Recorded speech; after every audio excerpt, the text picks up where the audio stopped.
My name is Isaac with Medieval Collectibles, and today we are diving into the Steel German Sallet. This is a late medieval helmet that's my personal favorite, and I've been waiting to talk about the Gothic style for a long time. One of the best sources I'm drawing from in this video is the work of Ewart Oakeshott, a founding member of the Arms and Armor Society and founder of the Oakeshott Institute, and his book, European Weapons and Armor. In terms of its history, the origins of the Sallet are actually unclear. The earliest written records we have of the Sallet date back to between 1406 and 1407, when inventories were taken from House Gonzaga, a noble Italian family who ruled Mantua during the Renaissance. One was the more commonly known barboot, which often featured the classic T-visor design. The other, as you can guess, was called the cialata, appearing to be a variation of the barboot, but it was in actuality a strict upgrade. More on that later. But I'm sure you're wondering by now, what does any of that have to do with this helmet?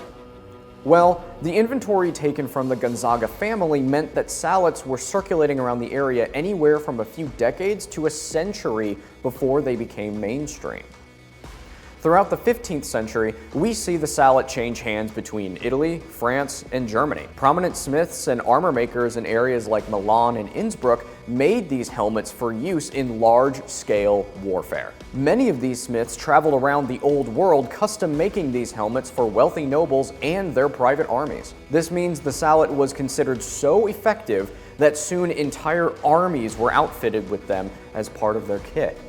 Let's dive into an example of this helmet being used on the battlefield. With the 100 Years' War nearing its end, we see a melting pot of new ideas and new military technology take hold in France and Britain. One of these innovations was the Sallet itself. By the end of the war, the English had mass-imported steel weapons and armor from Italy. This included mass-produced Sallets that would see extensive use during the Wars of the Roses. After the war ended, the rival houses of York and Lancaster went to war over the English throne. The entire jumbling of succession resulted in a civil war that saw the English throne change hands several times. I wanted to focus more on the later conflicts where the Sallet is seen in contemporary illustrations. The Ghent manuscript shows the Battle of Tewkesbury, fought in 1471. In this illustration, about every soldier wears some kind of Sallet. The heavily armored knights in the center wear closed-face helmets alongside King Edward IV, a son of House York. Many of the lighter infantry on the outskirts wear visorless or half-visored Sallets.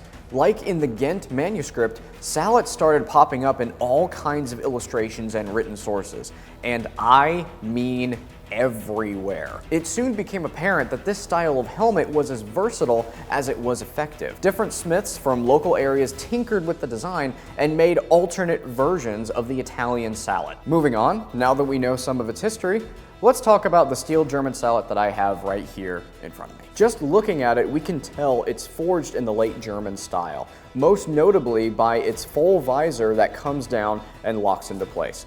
This full visor is a reinforced plate with a scalloped edge integrated into the brow, completed with a pronounced point at the top. That point also has a groove that points down, which removes some excess material and adds some style to the design. It latches at the side using this button right here and provides extra protection for the front of the face. The quatrefoil studs here form the visor's fulcrum. Just below them, a trefoil perforation gives the visor more breathability when closed. At eye level, an exaggerated lower edge juts out. It's not sharp, but it can deflect blows that much further away from the eyes and thus lower the risk of injury. The front piece itself is concaved a bit, inspired by the Italian style. It also has a subtle comb running down the back of the skull, providing another layer of defense to protect you from blows to the back of the head and stylizing the helmet even more. Next, we have an extended structure behind the skull that's classified as an articulated lobster tail.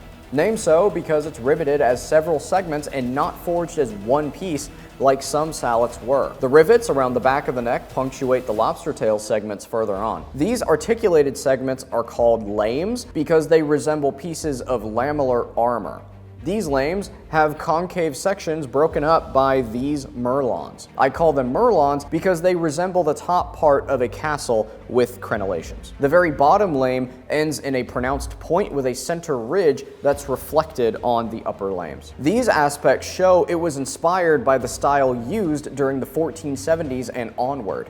Configurations like this were common for mounted knights, heavy infantry, and tournament fighters. On both sides, these studs hold the visor in place and act as a fulcrum with which to open and close it. The button here on the lower right side of the helmet latches the visor in place when closed. To open up the visor, simply hold the back of the helmet and pull the visor to the right until you hear it click out of place. Inside the helmet, we have an adjustable chin strap. The chin strap also has a little flap that separates your skin from the buckle, reducing the risk of pinching or chafing. There's also adjustable leather lining around the skull. But before we move on, I just wanted to say that there is a reason why I'm wearing the gambeson that you see. This sallet fits right into the new combat-ready set that I've put together. Let me go grab my squire, and we'll join you whenever I'm fully suited up. Here we are, introducing the Gothic Knight suit of armor. Efficient, authentic, and ready for battle. This kit covers all of my vital areas with a combination of steel and padding. And the overall design was inspired by 15th century German and Italian styles, primarily from Milan and the Gothic Knight. Now that we've talked a little bit about the armor, let's see how it holds up. Squire, my helmet.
As fun as that was, I definitely need to brush up on my rules of chivalry.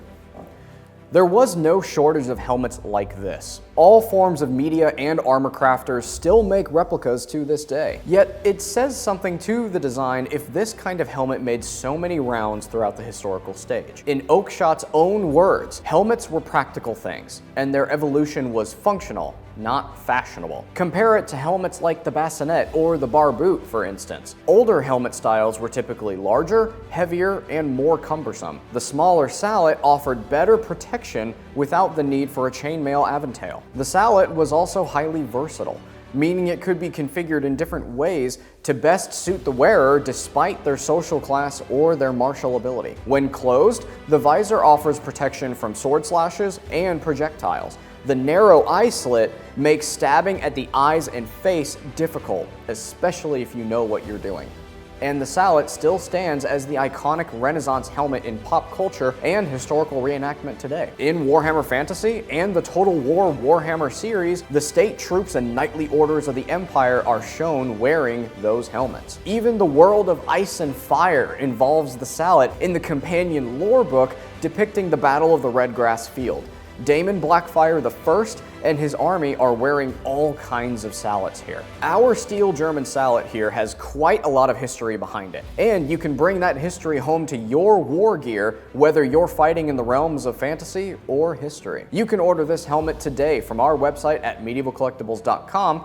Be sure to like and subscribe for more content in the future, and I will see you on the battlefield.